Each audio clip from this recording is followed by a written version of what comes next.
cristão, é proibido de guardar o sábado, atualmente. Todo aquele que está em Cristo é uma nova criatura. Eis que eu faço novas todas as coisas. Passou o que era antigo. E a aliança antiga caducou. Caducou, então não adianta. Vinho novo, o vinho do Espírito, o vinho da nova aliança, em odres novos. Então, quem insiste em guardar o sábado sendo cristão, está judaizando. E, consequentemente, renegando Cristo. Colocando sua esperança na lei de Moisés. Jesus guardou o sábado perfeitamente. O sábado santo. Eu tranquilo vou deitar e na paz logo adormeço. Pois só vós, ó Senhor Deus, dai segurança à minha vida. Tu sabes, Senhor, quando me deito na morte e me levanto na ressurreição. Então, no sábado santo, naquele repouso tremendo da morte, Jesus cumpriu o sábado e nos libertou do sábado, do jugo do sábado. Por isso, no capítulo 20 do Evangelho de São João, quando São João conta a entrada de Jesus no cenáculo, é interessante como está lá, no texto original. No primeiro dia depois do sábado, estando fechadas as portas do lugar onde se encontravam por medo dos judeus, Jesus entrou. Atenção, esse primeiro dia depois do sábado, essa expressão tem um sentido teológico. Quer dizer, acabou-se o sábado dos judeus. Na sexta-feira o véu do templo se rasga, acabou-se a economia dos antigos sacrifícios. No sábado, Jesus guarda perfeitamente o sábado. Acabou-se a antiga aliança, a antiga criação, a antiga aliança. Nós estamos no primeiro dia de um mundo novo. No primeiro dia depois do sábado dos judeus, Jesus entra, o novo Adão, sopra sobre os discípulos, como Deus soprou sobre o homem original, e dá o shalom. A paz esteja convosco. A paz que o pecado original rompera. Recebei o Espírito Santo, o Espírito que pairava sobre as águas. Então é uma nova criação que vai começar. E você quer guardar o sábado da antiga criação? Então se circuncide também, viu? Faça toda a dieta alimentar dos judeus e coloque a sua esperança na lei, porque aí não precisa Cristo. Apocalipse 1:10, São João diz, né? Que no dia do Senhor eu estava preso na ilha de Patmos. No dia do Senhor, en Kyriake emera, em grego. Dia do Senhor, que em latim dá dies domini, domingo. Então, o dia do ressuscitado é o dia do Kyrios. O dia do ressuscitado é o primeiro dia depois do sábado. Qual é o centro da nossa fé? O Antigo Testamento? A antiga criação? Veja, a antiga aliança?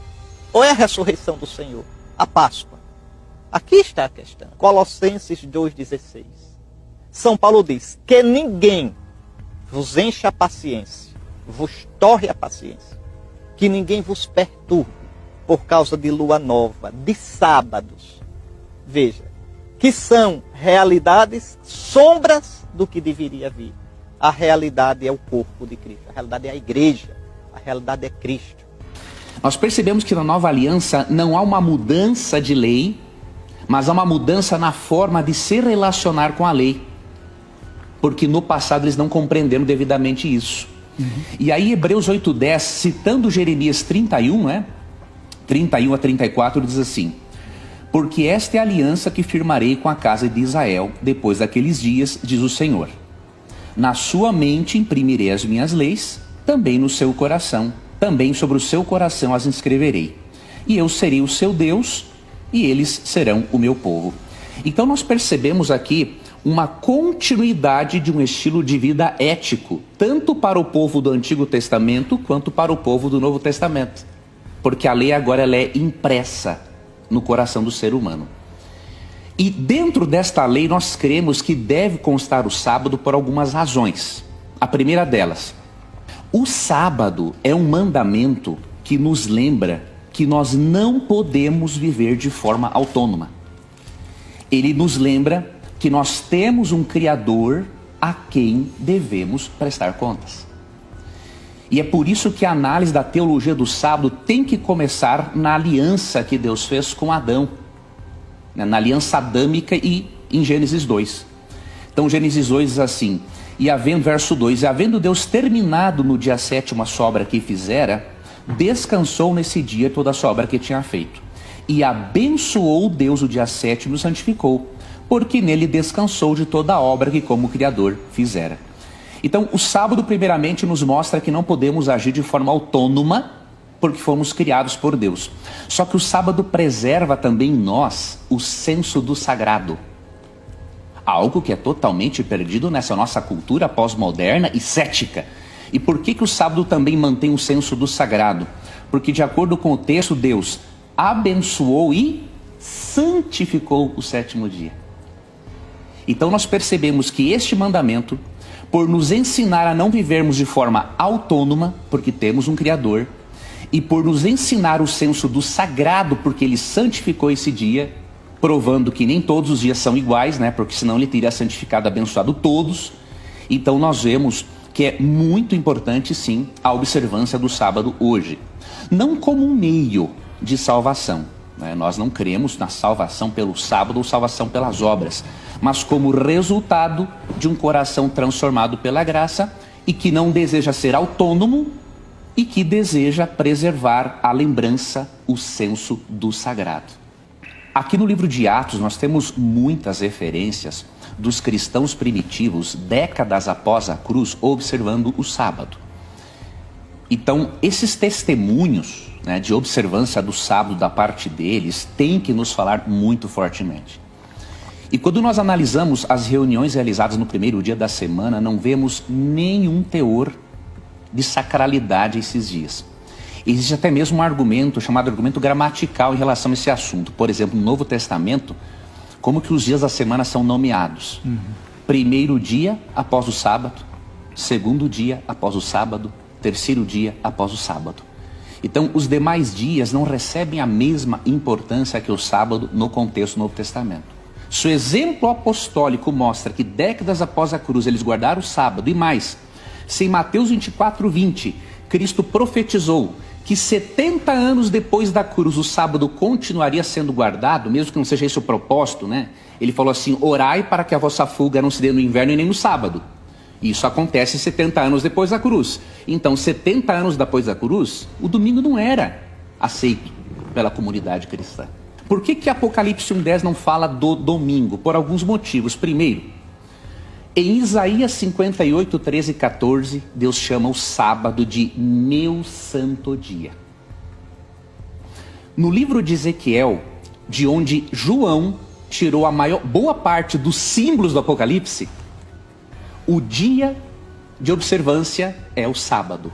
Podemos ver, por exemplo, em Ezequiel capítulo 20, verso 12, que o sábado era até um sinal da santificação que o ser humano tem em Deus e não por suas próprias obras. Então alguns dizem, né, guardar o sábado é legalismo. Nada disso. Ezequiel 20, 12 é um símbolo, é um lembrete de que somos santificados por Deus e não pelo sábado em si mesmo. Jesus em Mateus 12, 8, de sorte que o Filho do Homem é Senhor do sábado. Não é Senhor do domingo. Ah, mas ele ressuscitou no domingo. Vejam, queridos, ele morreu na sexta-feira. Então, se a ressurreição no domingo é um argumento para eu guardar o domingo, então eu vou justificar a observância da sexta-feira também, porque o dia da morte dele é tão importante quanto o dia da ressurreição. E agora vamos então brevemente para Colossenses 2,16. Existem entre os intérpretes adventistas e também entre intérpretes evangélicos algumas opiniões diferentes sobre Colossenses 2,16. Mas o que eu quero mostrar aqui é que o texto de Paulo em nada desmerece a observância do sábado. Até porque Paulo guardava o sábado. Alguns até alegam assim, muitas vezes, Paulo guardava o sábado porque ele queria evangelizar os judeus na sinagoga, porque está lá em Atos 17:2, Atos 18:13-4. Mas nós podemos provar que não, Paulo não guardava o sábado por ser judeu, simplesmente. Atos 16:13 é um texto muito forte, que mostra Paulo guardando o sábado num território pagão, sem a presença de nenhuma sinagoga. Então o que nós cremos aqui?